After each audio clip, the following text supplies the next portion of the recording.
సుదీర్ఘ ప్రజా జీవితంలో ఒక మలుపుగా భావిస్తామని చెప్పండి.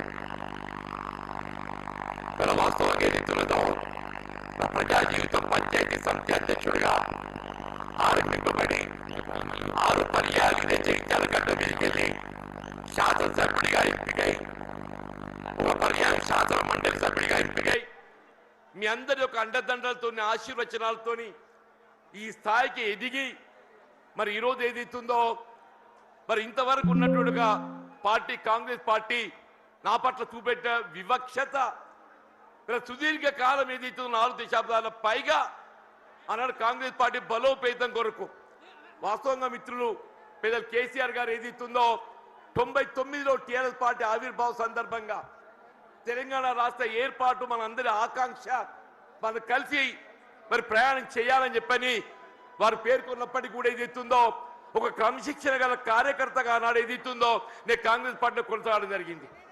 మరి ఏదైతే తెలంగాణ రాష్ట్ర ఏర్పాటు ఆకాంక్ష యావత్ తెలంగాణ ప్రజల యొక్క లక్ష్యం వల్ల మన యొక్క జన్మ హక్కుగా భావించి ఏదైతుందో పెద్దలు కేసీఆర్ గారు తెలంగాణ రాష్ట్ర ఏర్పాటు ఉద్యమ నాయకుడిగా ఆనాడు ఏదైతుందో వారి శాసనసభ్యుడిగా డిప్యూటీ స్పీకర్ ఏదైతుందో పదవికి రాజీనామా చేసి ప్రజాక్షేత్రంలో ఏదైతుందో యావత్ తెలంగాణ సమాజాన్ని జాగృతి చేసే విధంగా ఉద్యమించడంతో తెలంగాణ రాష్ట్ర ఏర్పాటు కల సాకారమైంది అని చెప్పక తప్పదని చెప్పంటున్నా.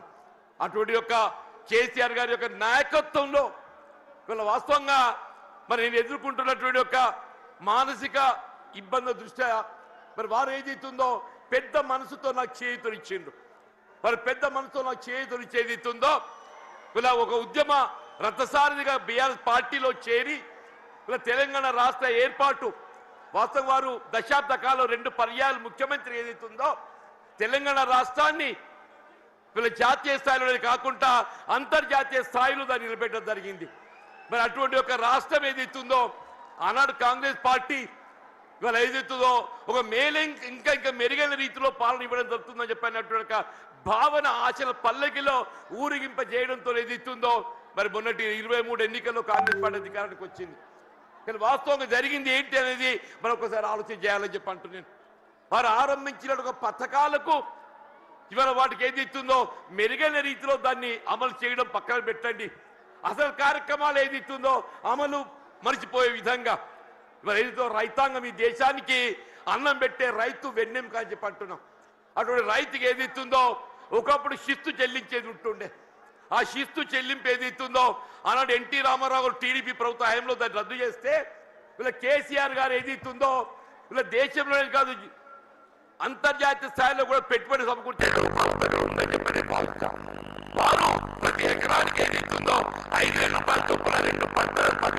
పెట్టుబడి అందింపజేసే విధంగా కార్యక్రమాలు అమలు తలపెట్టడం జరిగింది.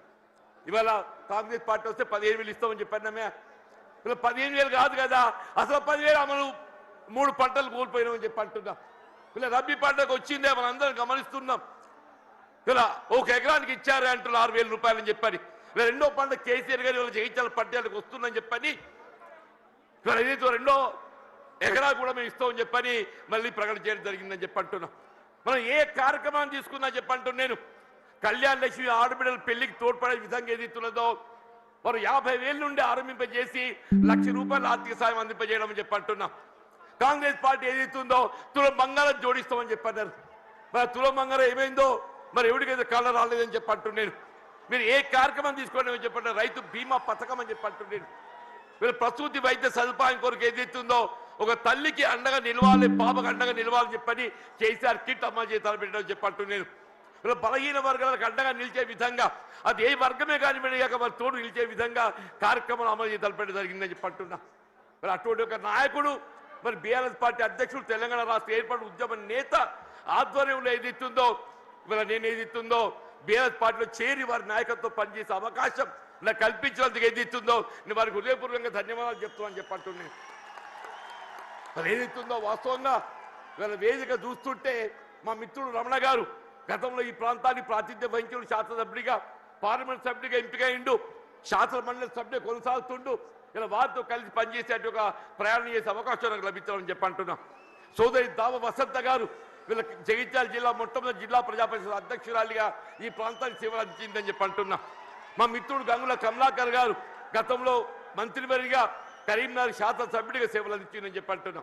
మా సోదరుడు కౌశిక్ రెడ్డి గారు అని చెప్పి అంటున్నాను. మా మిత్రుడు విద్యాసాగరరావు గారి యొక్క తనయుడు సంజయ్, విద్యాసాగరరావు గారి తనయుడు సంజయ్, మరి సంజయ్ అంటే వేరే అనుకునేదని చెప్పంటున్నా. ఆయన ఈ సంజయ్ వేరు, ఈ సంజయ్ ఏదైతుందో అకుంఠిత దీక్షతో ప్రజాసేవ చేయాలనే సంకల్పంతో కేసీఆర్ నాయకత్వం కొనసాగుతున్నట్టు మా మిత్రుడు విద్యాసాగరరావు గారి తనయుడు అని చెప్పంటున్నా. వీళ్ళ జిల్లా బీఆర్ఎస్ పార్టీ అధ్యక్షుడు విద్యాసాగరరావు గారు మనందరినీ సమన్వయం చేస్తాను ముందుకు వచ్చినటువంటి ఒక సోదరుడు పల్లా రాజేశ్వరరెడ్డి గారు, ఇక వేదికపై ఉన్నటువంటి ఒక శాసన మండలి సభ్యులు, ఇవాళ ఇంకా ఇతర మిత్రులు అందరూ కూడా అందరికీ నేను చేతులు ఎత్తి నమస్కరిస్తానని చెప్పి అంటున్నాను. ఇంతకాలం ఏదైతుందో వాస్తవంగా కేసీఆర్ గారు అంటే నా మొదటి నుండి గౌరవం, ఇద్దరికి వ్యక్తిగతంగా అనుబంధం ఉందని చెప్పి అంటున్నా. మేము ఏదైతుందో విద్యార్థి దశ నుండి మేము కలిసి ప్రయాణం చేసినటువంటి వాళ్ళం. వీళ్ళ భిన్న అభిప్రాయాలు, భిన్న రాజకీయ పార్టీలు, మరి వేదిక ఏదైతుందో మరి కలిసి ప్రయాణం చేయలేకపోయినా కానీ ఇలా అభివృద్ధిలో ఏదైతుందో వారు 2014 తెలంగాణ రాష్ట్రం ఏర్పాటు అయినాడు ఏదైతుందో నేను శాసనసభ్యులు గెలిచానని చెప్పంటున్నా. నాపై గౌరవంతో నాకు ఇప్పటికి గుర్తు చేస్తున్నాను. మీకు అన్న బోర్లపల్లి వంతెనని చెప్పంటూ నేను గోదావరి నదిపై వంతెన నిర్మాణం చేస్తే అటు ఆదిలాబాద్ ఇటు ఉమ్మడి కరీంనగర్ జిల్లాలు కలిసి ఏర్పడతాయని చెప్పని ఒక విజ్ఞప్తి చేయడంతోనే వీళ్ళ మొట్టమొదటి ఉమ్మడి కరీంనగర్ జిల్లాలో మంజూరు చేసినటువంటి ఒక పథకం బోర్లపల్లి యొక్క వంతెన అని చెప్పంటాం. ఇలా అభివృద్ధికి ఏదైతుందో రాజకీయాలు లేవు, అభివృద్ధికి రాజకీయాలు లేవని చెప్పంటున్నా. ఆ విధంగా అభివృద్ధి చేసినటువంటి ఒక మరి గొప్ప నాయకులు ఏదైతుందో మరి కేసీఆర్ గారు అని చెప్పంటున్నాం. మిత్రుడు కొప్పుల ఈశ్వర్ గారు ఏదైతుందో ధర్మపురి శాసనసభ్యుడిగా వీళ్ళ మంత్రి వర్యుడిగా చెప్పంటూ నేను వాళ్ళు ఏదైతుందో రోడ్ల వాగు ఆధునీకరణ వారి యొక్క ఈ ప్రాంతం అంతా సస్యశ్యామలం కావాలని చెప్పంటే ఆ ఆధునీకరణతో అది సాధ్యమవుతుందనే ఒక భావనతోని మరి కొప్పుల ఈశ్వర్ గారు ఏదైతుందో మరి కేసీఆర్ దృష్టి తీసుకెళ్లడం, వారు ఏదో మంజూరు చేయటం, మరి ఏదైతే ఉందో మన మొత్తం ప్రాంతం జగిత్యాలే కానీ ధర్మపురి కానీ చెప్పంటున్నాం. జగిత్యాల, ధర్మపురి, కోరుట్ల, వేములవాడ, చొప్పదండి మనంతా అన్నదమ్ముల్లాగా జగిత్యాల జిల్లాలో కలిసినటువంటి వాళ్ళని చెప్పంటున్నాం. ఇలా అభివృద్ధికి సంకేతం బీఆర్ఎస్ రాజకీయ పార్టీ అని చెప్పంటున్నాను. ఇలా 10 జిల్లాలు ఉన్నటువంటి ఒక తెలంగాణ రాష్ట్రాన్ని 13 జిల్లాలు అదనంగా ఏర్పాటు చేసి దాని 23 జిల్లాల తెలంగాణ రాష్ట్రానికి రూపొందింపజేసినట్టు ఒక ఘనత ఇలా పెద్ద కేసీఆర్ గారిని చెప్పక తప్పదని చెప్పంటున్నారు. అని అందరూ కూడా ఆశ్చర్యపోయారు ఈ కొత్త జిల్లాల ఏర్పాటుతోని. ఇది నిజంగానే సాధ్యమేనా అని చెప్పని మన నూతన జిల్లాలు ఏర్పాటు కావడంతో ఏదైతుందో వైద్య సేవలు మెరుగు కావటం అని చెప్పంటాం, వైద్య సేవలు మెరుగు కావటం. మన జగిత్యాల జిల్లా ఏర్పాటు కావడంతో ఏదైతుందో మన జగిత్యాల ఏదైతుందో వైద్య విద్యా కళాశాల, అసలు మనం జగిత్యాల జిల్లా కేంద్రంగా వైద్య విద్యా కళాశాల ఏర్పాటు సాధ్యమవుతుందనే ఆలోచన కూడా మీరు తప్పని చెప్పంటున్నాం. కేవలం కేసీఆర్ గారి యొక్క ఆలోచన, వారి యొక్క దూరదృష్టి, మరి నూతన జిల్లాలు ఏర్పాటుతో ఏదైతే వైద్య విద్య సదుపాయాలు మెరుగుపరచని చెప్పిన భావంతో వీళ్ళు నూతన జిల్లాలు ఏర్పాటు చేయడము, జగిత్యాల జిల్లా కేంద్రంగా వైద్య విద్యా కళాశాల రూపొందడం, వీళ్ళ వైద్య సేవలు విస్తృంపజేయబడడం చెప్పంటున్నా. భవిష్యత్తులో సూపర్ స్పెషాలిటీ వైద్య సేవలు మనం పొందబోతున్నాం చెప్పంటున్నా. అదే విద్య రాజ్యాంగం కల్పించిన హక్కు అని చెప్పంటున్నా. ఆ రాజ్యాంగం కల్పించిన హక్కు విద్యకు సంబంధించి ఏదైతుందో నిరుపేద వర్గాలు, బలహీన వర్గాలు, జ్యోతిబా పూలే అటువంటి ఒక గురుకుల ఆశ్రమ పాఠశాల అని చెప్పంటున్నా. ప్రతి నియోజకవర్గంలో ఆడబిడ్డలు బాలలకి ఏదైతుందో జ్యోతిబా పూలే మరి గురుకుల ఆశ్రమ పాఠశాల, బాలులకు ఏదైతుందో జ్యోతిబా పూలే మరి ఒక పాఠశాల గురుకుల ఆశ్రమ పాఠశాల, అల్పసంఖ్యాక వర్గాలు ముస్లిం బిడ్డలకు అని చెప్పంటున్నా. ఎన్నడూ ఊహించినటువంటి ఒక విద్యా సదుపాయాలు కల్పించాలని చెప్పని ఇవాళ ముస్లిం బిడ్డలకు ఏదైతుందో అల్పసంఖ్యాక వర్గాలకు ఏదైతుందో మైనారిటీ స్కూల్స్ ఏర్పాటు చేయడం, ఎస్సీ ఎస్టీ అని చెప్పంటూ నేను ఇలా వాస్తవంగా తెలంగాణ రాష్ట్రానికి గిరిజన బిడ్డలు ఏదైతుందో బీఆర్ఎస్ పార్టీ మరో కూడా చెప్పంటూ నేను జనాభా ప్రాతిపదికన కల్పించాల్సిన రిజర్వేషన్ సౌకర్యం తెలంగాణ రాష్ట్రం ఏర్పాటుతో ఏదైతే ఉందో ఇలా గిరిజన జనాభా తెలంగాణ రాష్ట్రంలో కేంద్రీకృతం కావడంతో ఆ గిరిజనులకు అంతవరకు ఉన్నట్టు 6% రిజర్వేషన్ను 10% పెంచి అని చెప్పంటున్నా. ఇలా విద్యా ఉద్యోగాలలో గిరిజన బిడ్డలు వాళ్ళ లంబాడా కానివ్వండి, ఆదివాసీ కానివ్వండి, ఎవరికైనా ఏదైతుందో వారి భవిష్యత్తు నిర్దేశించినట్టు ఒక గొప్ప మరి నాయకత్వం కేసీఆర్ గారు అని చెప్పక తప్పదని చెప్పంటున్నా. ఇలా వాస్తవంగా ఈ దేశానికి ఏదైతుందో అన్నం పెట్టే రైతుకు సాగునీరు కావాలని చెప్పంటున్నా. ఉచిత విద్యుత్ సదుపాయం ఏదైతుందో గతంలో నిర్దేశిత వేళలో విద్యుత్ అందింపజేస్తే వీళ్ళు ఏ విధమైనటువంటి ఒక ఆంక్షలు లేకుండా 24 గంటలు ఏదైతుందో రైతాంగానికి ఉచిత విద్యుత్ కల్పింపజేసిన ఒక ఘనత బీఆర్ఎస్ పార్టీ అధ్యక్షులు అధినేత కేసీఆర్ గారికి దక్కుతుందని చెప్పి అంటుండే. ఇలా ప్రాణహిత నదీ జలాల వినియోగం తేవాలనే, ప్రాణహిత నదీ జలాల వినియోగంలోకి వస్తేనే కానీ ఏదైతుందో మన తెలంగాణ రాష్ట్రం రైతాంగం ఏదైతుందో మన పంటలు పండు సాధ్యమవుతుందని చెప్పి అంటుంది. మరి ఉమ్మడి రాష్ట్రంలో వైఎస్ రాజశేఖర రెడ్డి గారు ముఖ్యమంత్రి ఉండగా మరి సహచరులు మేము భావించాం మరి తుమ్మడి ఏటి వద్ద బ్యారేజ్ నిర్మాణం చేస్తే ఒక లిఫ్ట్తో నీరు వస్తుందని చెప్పని. కానీ మహారాష్ట్ర ప్రభుత్వం ఏదైతుందో వాళ్ళు సహకరించలేకపోవడంతో 152 మీటర్ల ఎత్తుతో నిర్మాణం చేయాలని తలపెట్టినట్టు బ్యారేజ్ 145 మీటర్ల ఎత్తుతోనైనా కానీ ఇదే పెద్ద కేసీఆర్ గారు ఏదైతుందో మహారాష్ట్ర ప్రభుత్వం ఒప్పందం చేసుకోవడంతో పాటుగా దిగువ 100 మీటర్ల ఎత్తులో మేడిగడ్డ వద్ద బ్యారేజ్ నిర్మాణం చేయగలిగినట్టయితే అటు ప్రాణహిత నదీ జలాలు, ఇటు గోదావరి నదీ జలాలు, అటు మానేరు ప్రాంతంగా వచ్చే నదీ జలాలు అన్నింటిని మనం ఎత్తిపోత ద్వారా వినియోగించుకుంటే ఒక 300 టీఎంసీ లభ్యత పొందే అవకాశం ఉందని చెప్పంటున్నాడు. మరి ఆ విధంగా ఒక దశాబ్ద కాలంలో కేవలం ఒక దశాబ్ద కాలంలో వీళ్ళ కాళేశ్వరం ప్రాజెక్ట్ నిర్మాణం పూర్తి చేయడమే కాదు దాని ఫలాలు కూడా మనకు అందింపజేయడం జరిగిందని చెప్పంటుండే. ఇవాళ ఏమైందా వీళ్ళ కేసీఆర్ గారు జగిత్యాలకు వస్తున్నారని చెప్పంటే నిన్నటి దాకా నిద్రపోయిన ముఖ్యమంత్రి రేవంత్ రెడ్డి గారు ఇవాళ బయలుదేరిండి అని చెప్పంటున్నారు. మేడిగడ్డ బ్యారేజ్ ఒక 2 పిల్లలు గుంగినే SLBC Srisailam left bank canal అని చెప్పంటున్నాడు. నిర్మాణ దశలో కృంగిపోయి 8 మంది కార్మికులు చనిపోతే కనీసం శవాలు వెలికి చేయలేకపోయింది అని చెప్తున్నా, శవాలు వెలికి చేయలేకపోయింది అని చెప్పి అంటున్నా. 2 పిల్లలు కృంగిపోతే అసలు బ్యారేజ్ విలువ 4000 కోట్లు, ఆ 2 పిల్లలు కడితే 400 కోట్లు అవుతాయి అని చెప్పి అంటున్నా. ఎక్కువ మీకు అన్నారం సుందరి ఇంకో 100 కోట్లు అవుతాయి అని చెప్పి అంటున్నా. ఇలా 2 సంవత్సరాల కాలం ఏదైతుందో ఏదో ప్రకృతి సహకరించింది అదృష్టం, మన కరువు సమస్య ఉత్పన్నం కాలేదు. రేపేదైతో ఎల్లినో ప్రభావం నిజంగానే కరువు వచ్చినట్టయితే మన భవిష్యత్తు ఏం కావాలి, కరువు వస్తే మన భవిష్యత్తు ఏం కావాలని చెప్పి అంటున్నా.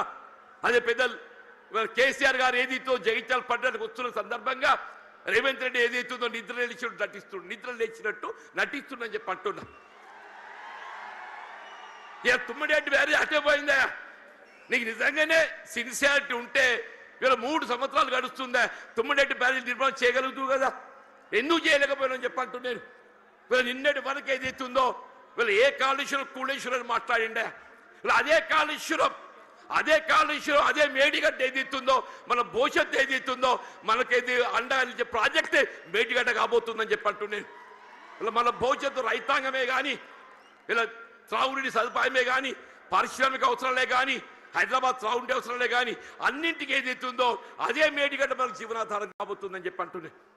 వాస్తవం చెప్పాలంటే ఇలా కేసీఆర్ గారి యొక్క విజన్, వారి యొక్క దూరదృష్టి, మరి తెలంగాణ రాష్ట్ర ఏర్పాటు సాధన కొరకు మరి ఉద్యమించిన నాడు కరీంనగర్ జిల్లా కేంద్రంగా వారు టీఆర్ఎస్ ఆరంభింపజేయడం జరిగిందని చెప్పి అంటున్నారు. అందరూ ఆశ్చర్యపోయిండు, ఇదేంటి అందరూ మర్చిపోయిన తెలంగాణ నినాదం ఈయన లేవనెత్తుతుందని చెప్పారు. ఒంటరి పోరాటం ఆయన ఒక్కడు బయలుదేరితే యావత్ తెలంగాణ సమాజం ఆయన వెంట నడిచిందని చెప్పి అంటున్నారు. యావత్ తెలంగాణ సమాజం ఆయన వెంట నడిచి తెలంగాణ సాధన సాధ్యమైందని చెప్పి అంటున్నాం. అదే తెలంగాణ రాష్ట్ర నిర్మాణం కొరకు ఏదైతుందో దశాబ్ద కాలం పాటుపడ్డారు. వీళ్ళ కాంగ్రెస్ వచ్చి ఏదో మేలు చేస్తా చెప్పి అనుకున్నామే, అది పక్కన పెట్టిండే. ఇలా తిరోగమన చర్యగా ఏదైతుందో తిరోగమనం పడుతుంది. మళ్ళీ తెలంగాణ రాష్ట్ర పునర్నిర్మాణం కావాలని చెప్పంటే కేసీఆర్ గారి యొక్క నాయకత్వం మాత్రమే తెలంగాణ రాష్ట్రాన్ని పునర్నిర్మాణం చేయగలుగుతా చెప్పంటున్నారు. మీరు ఎక్కడ ఏ పల్లె కనపడినా చెప్పిన ఒకటే నినాదం వస్తుంది, రేవంత్ రెడ్డి పోవాలి, కేసీఆర్ గారు రావాలి. ఒకటే నినాదం, రేవంత్ రెడ్డి గారు పోవాలి, కేసీఆర్ గారు రావాలి, కాంగ్రెస్ పోవాలి, బీఆర్ఎస్ రావాలి. అంటే ఏంటి, ప్రతి పల్లె గుండెల్లో ఏదైతుందో ఇవాళ ఈ నినాదం కేసీఆర్ గారు ఇవాళ వస్తుంటే నిజంగా చెప్తున్నా మొత్తం కూడలని యువత ఉత్సాహం కేరింతలు చూస్తుంటే మళ్ళీ తెలంగాణ రాష్ట్ర ఏర్పాటు ఉద్యమ దినాలు గుర్తుకొస్తాయని చెప్పంటున్నా. ఆనాడు తెలంగాణ రాష్ట్ర ఏర్పాటు ఉద్యమ సమయంలో కేసీఆర్ గారు నడుస్తుంటే యువత కేరింతలు ఏ విధంగా ఉండేనో ఇవాళ కేసీఆర్ గారు జగిత్యాల పర్యటన ఏదైతుందో మళ్ళీ అదే కేరింతల ఉత్సాహం యువతలో కనబడుతుందని చెప్పంటున్నాను.